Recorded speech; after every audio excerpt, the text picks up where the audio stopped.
अखण्डमण्डलाकारं व्याप्तं येन चराचरं तत्पदं दर्शितं येन तस्मै श्री गुरवे नमः.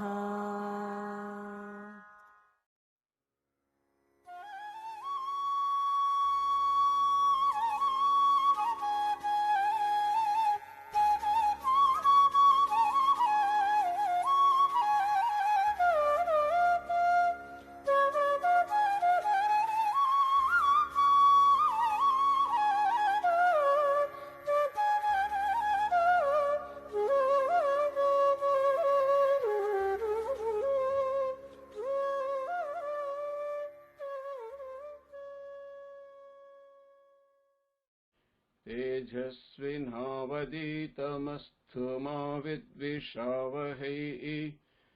ॐ शान्ति शान्ति शान्तिः.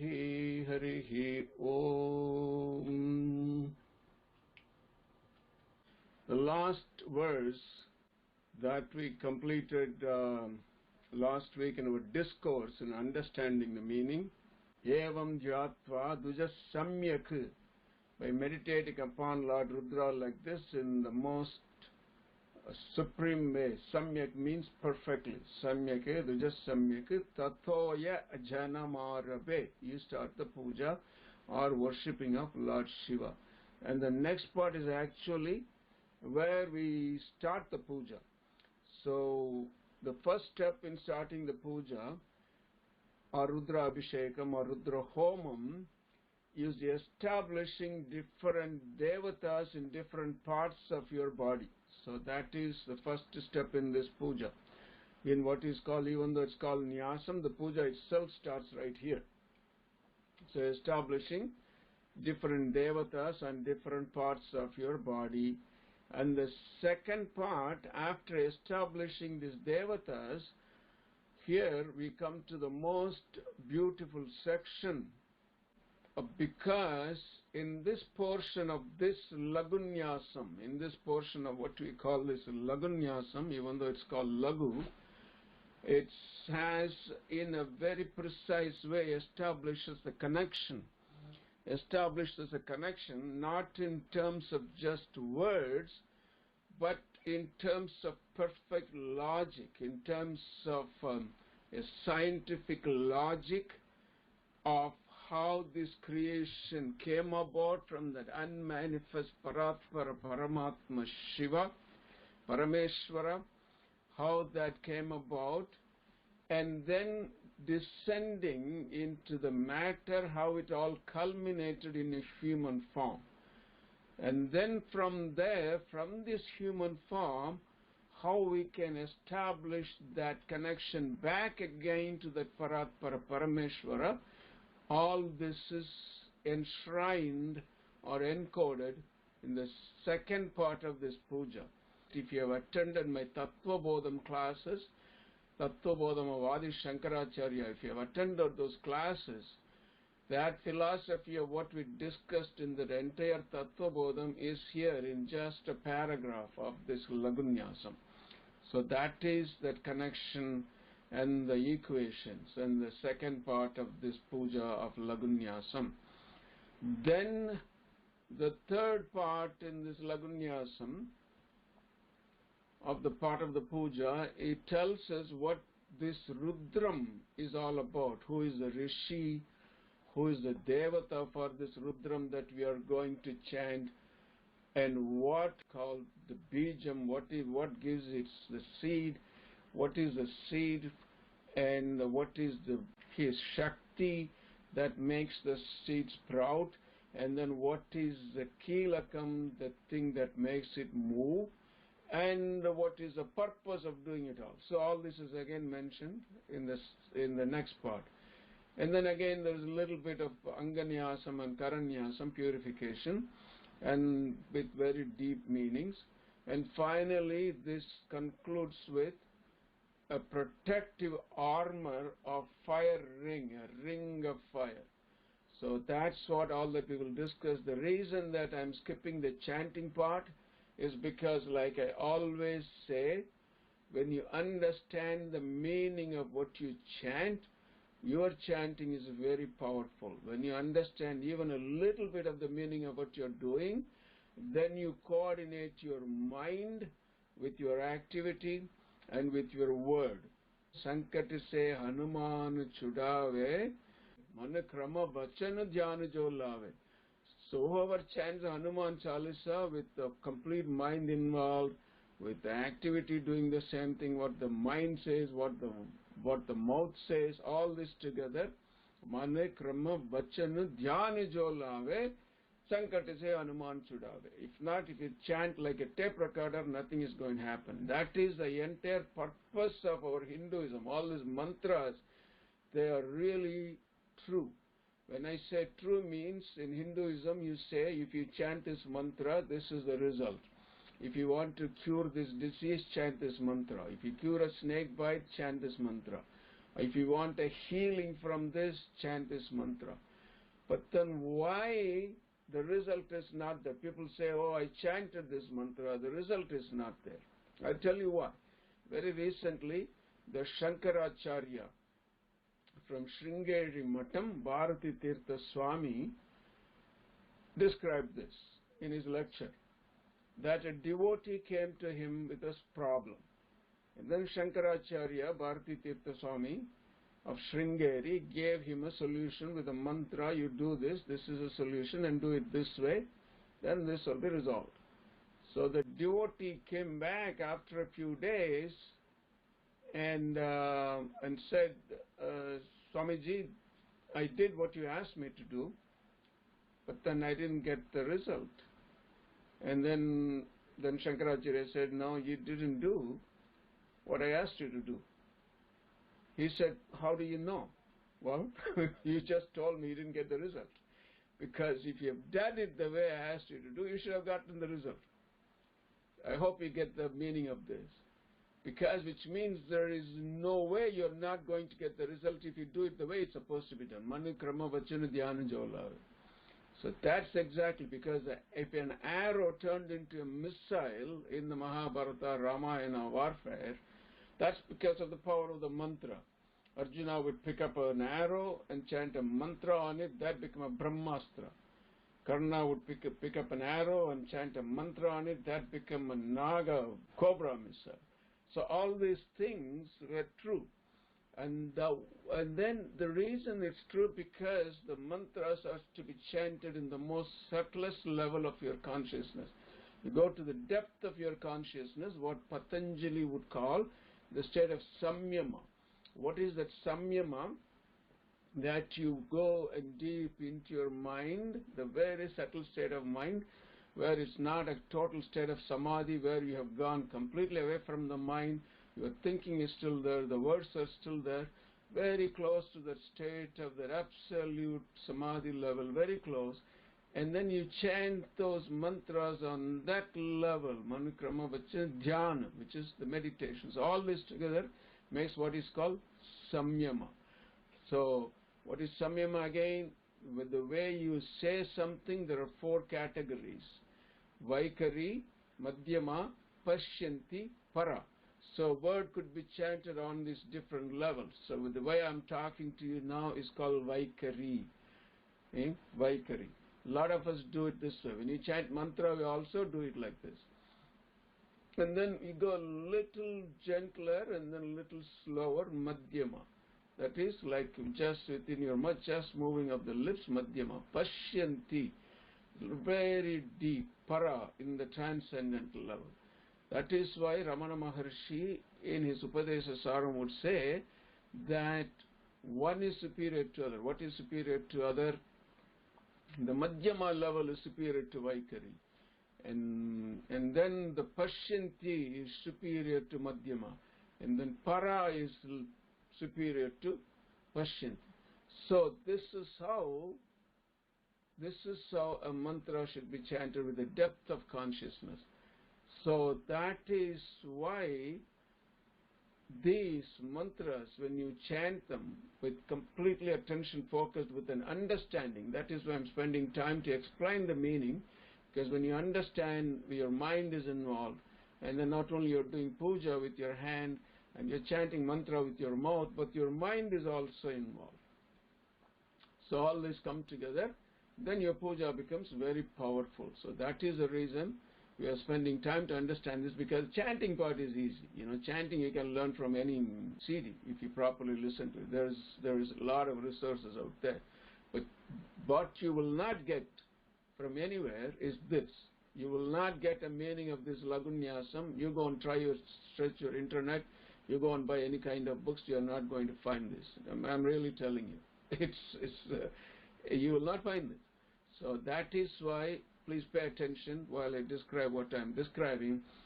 And then chanting, we can spend a few time to learn the mantras. That's not difficult. Very good. So then finally, after creating that circle of fire for protection, then we go to the final dhyana mantra on the Shivalingam itself. So first we meditate upon Lord Shiva's form, which looks like a human form, his face, his hands and all that. And then now the Nirguna Nirakara and Saguna Sahakara combination, the formless form of Shivalinga, is being meditated upon at the end. I'll explain why that is. It's a very beautiful, logical progress from the form to the form and the formless, and then ultimately to the formless. That's the progress it should be. So, the first part of the connection between your body and the devatas is they start with Brahma, because Brahma is the deity of creation. So, Prajanane Brahma Tishtatu. On the organs of procreation, whether you're a lady or a man, let Brahma be established, because that's where the creation comes about. So which means both, Prajanane Brahma Tishtatu. And then on the feet, Padayo Vishnu Tishtatu. Let Vishnu be established on the feet. Hastayo Harat Tishtatu. On my hands, let Hara, an aspect of Lord Shiva, be established on my hands. So the reason why it's not that Vishnu is inferior or anything, Padaya Vishnu Tishtatu, Pada is the most supreme thing. Because when you go to Vishnu temples, they put on your head what's called Shatari. And what is Shatari? It has 2 feet on it. So the feet go on top of your head. Right? The feet go on top of your head. So Padayo Vishnu Tishtatu, Hastayo Harat Tishtatu, Bahor Indra Tishtatu. On my shoulders, because they are the instruments of action, Indra. Bahor Indra Tishtatu, because Indra is strength, Vajrayutam. So Bahor Indra Tishtatu. Jatare Agni Tishtatu. So how do you get the strength from the food? So if you don't digest the food, you won't get the strength. Therefore, what you need to digest the food, you need what is called Jatara Agni. There are different kind of Agnis. So one kind of Agni is called Jatara Agni. There are Agni, that's a special kind of Agni for home. There are different Agnis. Then there are different kind of Agnis for burning the bodies. Then different kind of Agni, firepower to digest. And the Jatara Agni is so powerful. It's so powerful. I'll just give you a very simple kind of crude analogy. If you have a little fire out there and you peel 3-4 bananas and put it on that fire would die. But on the other hand, if you put the same 4 bananas inside of you, that Jatara Agni will burn those bananas. So Jatara Agni will burn those bananas. Talking about bananas, I'm reminded of a Nambudiri joke. Nambudiri, these are Brahmins from the Kerala side. They love to eat. So if you've seen these Nambudiris, they're all like very, what we call in India, healthy. Healthy means very heavy, hefty, healthy. So here healthy means something different. So in India, oh, he is very healthy means he is very happy. So they were on a feast, and this Nambudiri ate so much that he was like choking almost. Then the gentleman by his side said, "Why are you suffering so much? Just stick your fingers in your mouth and throw up whatever, extra you ate." And you know what the Nambudiri said? I said, if I had room to put my 2 fingers in, I would have eaten one of the small bananas. There is no room. So that's the power of your Agni. So it's called Jatara Agni. So, Jatare Agni Tishtatu, and then Hridaye Shiva Tishtatu. Hridaye Shiva Tishtatu. In my heart, let Shiva be established. Does anyone remember how we started and what is the connection between the first verse and this verse? Hridaye Shiva Tishtatu. The word that was used on the first line was Shiva. And Atatma, where is your Atma? It's in your heart. So that is Shiva. So the purpose is establishing that union, that they are one and the same. So same thing here, in your heart, in your Atma, you are establishing Lord Shiva and not anybody else. Not Rudra, not Vasava, not Hara. So, Atatmanagam Shivatmanagam Rudra Rupam Dhyaye. So, Hridaye Shivatishtatu. Kante Vasavattishtantu. In my throat, let Vasava be established. These are Vedic gods. So Vasavas, there are 8 Vasavas, and then the Adityas, and then the Vasus. So the Adityas and Vasus refer to 2 different group of the sons of Kashyapa and Aditya. These are all little Puranic details that we don't have to go into right now. But understand this much, that in your throat section, Vasava be established. So who is this Vasava? He is the most supreme god. Even Indra is called Vasava. So there is a clan in Gujarat called the Vasavas. So even in Bhagavad Gita, Lord Krishna says that in the Vedas I am Samaveda. But among the deities, among the Devana means all the Devatas. Devatas means all the angels like Indras and all these deities, Ashwins. I am Vasavaha. So that Vasava, that Supreme Vasava, let him be established on my throat. Kante Vasavat Tishtantu Vaktre Saraswati Tishtatu. So not only the kantas on my throat Vasavas be established, but on my tongue, on my mouth, on my tongue, let Saraswati be established so that I can chant these mantras without any obstruction. I can chant these mantras with the easy flow, without any obstruction, like that I shall not be tongue-tied, because some of these mantras are too tongue twisters. So therefore Saraswati, these are all prayers. Kante Vasavat Tishtantu Vaktre Saraswati Tishtatu Nasikayo Vayur Tishtatu. Nasi is your nose, Vayu is air, your oxygen. So because that is from there, that is a vital source. That's where the corona is, all the problem. Because your lungs collapse and there is your oxygen is not distributed to your cells. So Vayu be established on my nose so that I can breathe. Let my breathing be unobstructed. If you have lung issues, then your breathing will be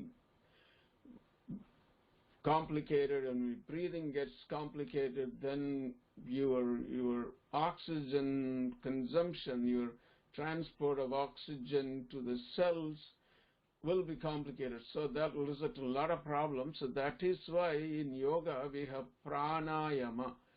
Pranayama doesn't mean breathing exercise. Pranayama literally means, yama is to regulate. Prana means the life energy. So how do you regulate the flow of energy in your body? Through breathing. That is why it's called pranayama. Pranayama, and the different kinds of pranayama. So that is therefore, nasikaya vayur tishtatu. And then what about my eyes? Nayanayo chandra aditya tishthetam. Let my eyes represent, or the sun and the moon be established on my eyes. What about my ears? Let the Ashwins, the twin sons of Saranyu, and the goddess of the cloud and the wife of Lord Surya, these are the twins called Ashwins. Let them be established on my ears. Karnayo Ashwinau Tishtetam Lalate Rudra Tishtantu. Lalata is your forehead. So let Lord Rudra be on my forehead. That's where we put the vibhuti. Let Rudra be on my forehead. And Murdni Aditya. Murdi is the top of your head, but the frontal portion, like the front of your skull on the top. So that is Murdni. Sirasi is the middle part. So Murdni Aditya Tishtantu. Lalate Rudra Tishtantu. Murdni Aditya Tishtantu. Sirasi Mahadeva Tishtatu.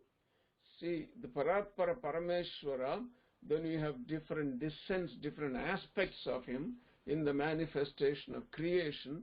So Paratpara Parameshwara is transcendental, is absolute. So he doesn't descend into the level of Maya or the creation, the Prakriti. Therefore, it's different aspects of him, like the Mahadeva, like the Rudra. So they, in Shaiva Siddhantam, they explain this very beautifully. So that aspect of Mahadeva be established on the top of my head. Sirasi Mahadeva Tishtatu. Shikayam, on the back of my head, where you see the choti or the tuft, you put the tuft, where you grow the tuft on the back of your head, the occipital, what we call the occipital region, or there is a little protrusion on the back of your head, that is Shika, where you put your Shika. There, Vamadeva. Vamadevas. Again, when we do the Panchamukha Puja, these are different Shivas. So, Vamadevaya Namah. Then we have Agora, Vamadeva. So all this. So that Vamadeva be on the Vamadeva, which represents the northern direction. So on the magnetic field on the planet Earth, so the magnetic needle always points to the north. So that Vamadeva and the magnetic field be aligned to my body. Therefore, the Shiva that represents the northern face, Vamadeva, will help me to align my magnetic field with the magnetic field of planet Earth. So let him be established on my antenna, which is your choti. Antenna is your tufter. So that's your antenna. So that establishes a coordination between your coordinates and earth coordinates. So Shikayam Vamadeva Tishtatu. Prishthe Pinaki Tishtatu. Prishthe means on the back, which means not really the back, but your spinal column. Spinal column is your back. On that Prishthe, who be established? Pinaki. Who is Pinaki? Pinaka Hasta is another aspect of Lord Shiva, who holds the Pinaka bow. Pinaka bow is the most powerful bow in this entire creation. So let that bow, strength of that bow be established on my spinal cord, so I don't droop, I don't bend sideways. So when we do pujas, I sit up straight. When I do my meditation, I sit up straight. So that Pinaka, the strength of that Pinaka bow be established on my spinal cord. Prishthe Pinaki Tishtatu. Purata Shuli Tishtatu. In the front, Shuli, the one who holds the trident as a protection, let him be in my front. Protection. Pratap Shuli Tishtatu. What about my sides? Who do I want on my sides? I want both Shakti and Shiva. So, Prishte Pinaki Tishtatu, Purata Shuli Tishtatu, Parshvayo. On the sides, I want Shiva and Shankara. Shiva means not Shiva. Shiva here means Shakti. Shiva is Lord Shiva. Shiva is Lord Shiva, but when you say Shiva, it is Shakti. Why? Because like we said Durga, that in Sanskrit they call it Akarant. Akarant means they ends with an extended A. Akarant. Like Durga, Hema, Uma. So here is Shiva. So that Shiva, like Parvati on one side, and then Shankara on the other side. Shiva Shankaro, where Tishtetam, Parshvayo, Shiva Shankaro Tishtetam. So now having established all these devatas on the parts of your body, what about my surroundings around me? Sarvato Vayu Tishtatu. Everywhere that let the Vayu be established, let me not suffer for want of oxygen, let me not run out of breath. Sarvato Vayu Tishtatu, Tato Bahir Sarvato Agnir Jwala Mala Parivrita Tishtatu. Jwala Mala. So let that Agni, the ring of fire, be established around me as protection against the attack of negative entities when I do my puja. So you have established all the deities on your body. So now you need protection around yourself. So let the ring of fire be established around me. Tato Bahir Sarvato Agnir Jwala Mala Parivrita Tishtatu. Now, I'd like to mention about the power of these mantras. Is anybody has validated this? The answer is yes. Ramakrishna Paramahamsa, the great saint and who was the guru of Vivekananda, when he came to Banaras, one time he went to Manikarnika Ghat, because in Hinduism there is a belief that whoever dies in Banaras, Lord Shiva helps them to accelerate the evolution, to help them pass on faster. So, if this is true or not, Ramakrishna Paramahamsa and really saw Lord Shiva helping the souls onward. And not only that, Ramakrishna Paramahamsa also saw that where this Laghu Nyasam and these mantras were chanted, there was indeed a ring of fire in the astral world. So it's not only Ramakrishna Paramahamsa.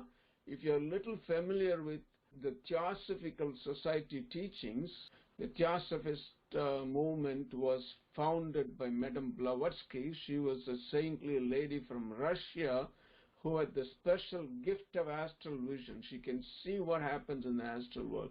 In their lineage, we also had saints like Leadbeater was one of the Theosophists, and then Colonel Olcott, and Annie Besant was also Theosophist. And thanks to Annie Besant, the headquarters of Theosophical Society was established in Chennai, in Adayar. So it's still there. If you go there, it's a huge Adayar, we call it Adayar Alamaram. It's a huge banyan tree there. And then there they have the school and the Theosophical Society. That's international headquarters. Radha Bernier was chairman of that society for a while, but I don't know who it is now. So I used to give talks on Theosophy from the 1986. As a matter of fact, when I came in 1985, my first talk was at Theosophical Society in Miami on Patanjali Yoga Sutras. So Leadbeater has written a book called Man, Visible and Invisible. So in that book he would say, in Hinduism, Hindu rituals, when the Gayatri mantra is chanted, in the astral world there is a temple built. So where you chant the Gayatri mantra, they were able to see that a temple forms. So like that for different mantras, different formations. So all these things do happen in the astral world. Even though most of us cannot see what happens in the astral world, but definitely every one of us, when you enter into an environment like this, we say it feels good. Oh, the energy is different. Even though you may not be able to see what's in the astral world, and the reason you feel good, and the reason you feel the energy is different, energy is positive, energy is life-supporting, is because what happens in the astral world.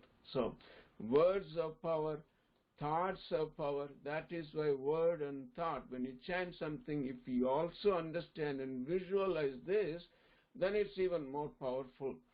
So when you chant this, actually there is a ring of fire that is established around you. Tato bahir sarvato agnir jwala mala parivrita tishtatu. Then finally they summarize sarve sangeshu sarva devata yatasthanam tishtantu. So like this Kamadhenu, where all the deities are established on different parts of the cow, that's why cow is very holy. So also, cow doesn't have to pray to do all this. Cow is naturally comes with this. But then we have to pray. Cow is more superior to us. So we have to pray to the gods to come and be established. But cow comes already established with all the deities. Therefore, it's holy. So, Sarve Sangesu, on all my limbs, like I said before, so the mantra says, Sarva Devata Yatasthanam Tishtantu. Let them be established in their appropriate or the respective places. Yatasthanam, in the respective places. Sarve Sangesu, they all be established in the respective places, as I had prayed before, as I had mentioned before. And then what? After I established, Magum Rakshantu, they all protect me. Let the ring of fire protect me. The devatas who are established in my body, let them protect me. And then not only protect me, here's the beauty of Hinduism again, Sarvan Mahajanan Rakshantu, protect everyone else around here also. Sarvan Mahajanan Rakshantu, not only me, but everyone, all the protect. Sarve bhavantu sukhinah. Same thing, yes. Sarvan mahajanan rakshantu. Protect everybody. And now comes the most beautiful part. So after establishing these deities, now we are establishing or rekindling that equation of how this manifestation came about, culminating in the human body, and then how this all can merge back through the human body. You can merge back into that unmanifest. That is why the two words are involution and evolution. What is involution? Involution is that unmanifest spirit, unmanifest God, unmanifest Brahman, Lord Shiva, involutes into matter, going through the different tattvas. So pure Brahman. And then we have the Shuddha Panchatattvas, the pure Panchatattvas. Then according to Adi Shankaracharya, in Tattva Bodham, then what happens is Panchikaranam. There is a permutation and combination takes place, that if you attended my classes on Tattva Bodham, you would remember how one portion, half a portion of one Tattva mixes with 1/8 from each other tattvas. So 1/8 from each other, 4 tattvas will make half. And then 1/2 of this tattva, 1/2 of fire would merge with 1/8 of vayu, 1/8 of water, 1/8 of earth, and 1/8 of akasha. So that becomes other half. Then they all merge together. So then the Agni becomes what is called Panchakrita Agni, reconstituted Agni. Then from the most subtlest state, it comes to a little grosser state. Then the creation takes place. That's a beautiful theory in Tattva Bodha. That is what is going to be described here, from how that unmanifest state, how matter came about. So spirit or Parameshwara involuting himself into matter through this 36 tattvas. So that is involution. So this involution finally culminates in the human form. So the body is made of all the pancha tattvas, all the 5 elements. So your all the 5 elements, earth, water, 90% is water, 80 to 90% is water. Earth, water, your minerals, your flesh and blood, they're all matter. So that is Prakriti Tattva, Vayu Tattva, space. So all this mixed together is your body. That's a culmination of this creation, the human body. That is why the pinnacle of this involution, the pinnacle of this God involuting into matter is the human body, and that is the only reason that only through this human form you can go back to your source, where you came from, not from anywhere else. Because from the spirit you involute into finer particles according to quantum physics, because unmanifest particles become particles. So that is called, in theosophy, mineral kingdom, then the vegetation, then the animals, then the humans. So all this is slow evolution, takes place for millions of years, and then that is why to get this human body is such a rare thing. Aridu aridu manidarai pirattal aridu. The rarest thing is to be born as a human being. So the greatest gift that you can have is this human body. Lord Shiva's compassion, because of his anugraha in his Panchakritya Parayana, Srishti, Sthiti, Samhara, Tirodhana, anugraha, because of his compassion he gave this human body to work your karmas out. So therefore, aridu aridu manudarai pirattal aridu. Even the rarest thing happens, like you are born as a human being. What is the other rarest thing is to be born without any defect. Koon kurudu pedu sevidi ningi pirattal aridu. Without being blind, without being deaf, without being dumb, without being deformed. That is another rarest thing, to get a normal human body. Rarest is to get the human body, rarest still is to get the normal human body. And then what is rarer than that? Aridu aridu manidarai pirattal aridu manidarai pirandagalayum koon kurudu sevidu pedi neengi pirattal aridu koon kurudu sevidu pedi neengi pirandagalayum jnanamum kalviyum nayattal aridu. Even though you may get a human body, even though you may get a normal human body, the rarest thing is to get some proper knowledge, proper understanding. Proper knowledge means not your college degrees. One of my professors used to say in Majora College in Madurai that if somebody didn't behave, he says, a donkey can get a degree. He says a donkey can get a degree. So that's the knowledge, not the knowledge that's being referred to. The proper knowledge of what is Vidyasu Sruti Utkrishta, what is the most supreme knowledge among all the knowledges, the scriptures. Rudra Ekadashni Sruta. The Rudra Ekadashni, 11 Anuvakams of Rudram is even supreme among the scriptures, Vedas. So of all the knowledge you can acquire, the knowledge of the Holy Scriptures is supreme. Even in the knowledge of the Holy Scriptures, the Rudram is supreme. Even in the Rudram, the Panchakshari is supreme. In the Panchakshari, the 2-letter Shiva is supreme. Vidyasu Srutivatkrishta Rudra Ekadashni Srutava Tatra Panchakshari Tasyam Shiva Ityaksharadvayam. So that kind of knowledge they are talking about here. So Koon Kurudu Sevidu Pedi Ningi Piranda Kalayum Jnanamum Kalviyum Nayattal aridu. Rarer still is to get this kind of knowledge. Now what is rarer still? Even if you get this knowledge, even if you are on the path, even if you have an understanding and discrimination of the right knowledge and the wrong knowledge, Dhanamum Tavamum Tan Sayudal aridu. The rarer still, even though among those people who have passed all this, come through this pinnacle of stage, even among those rarest still is the ones who do austerities, one who really seek the pursuit of spirituality, and then charity.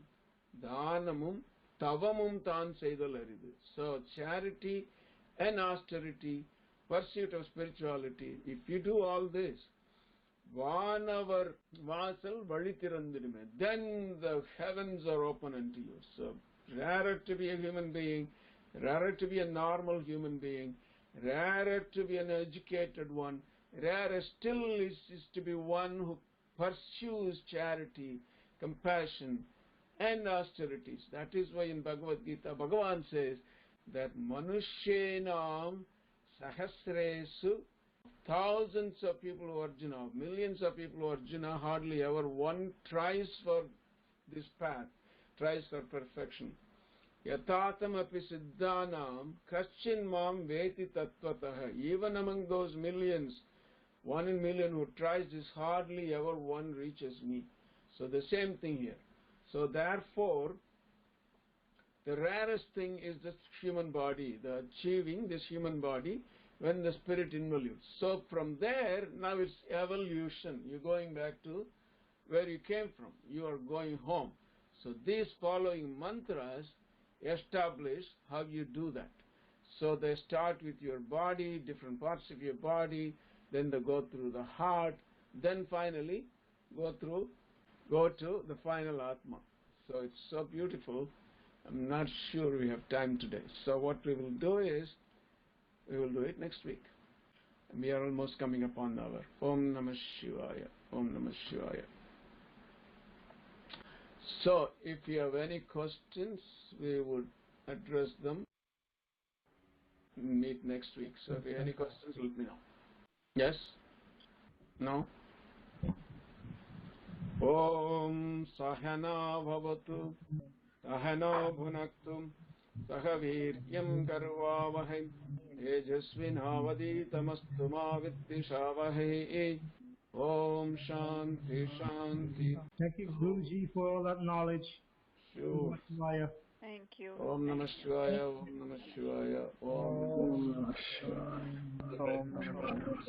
Jai Guruji. Thank you so much. Very good. Next week, Om Namah Shivaya. Om Namah Shivaya. Om Namah Shivaya, Swamiji.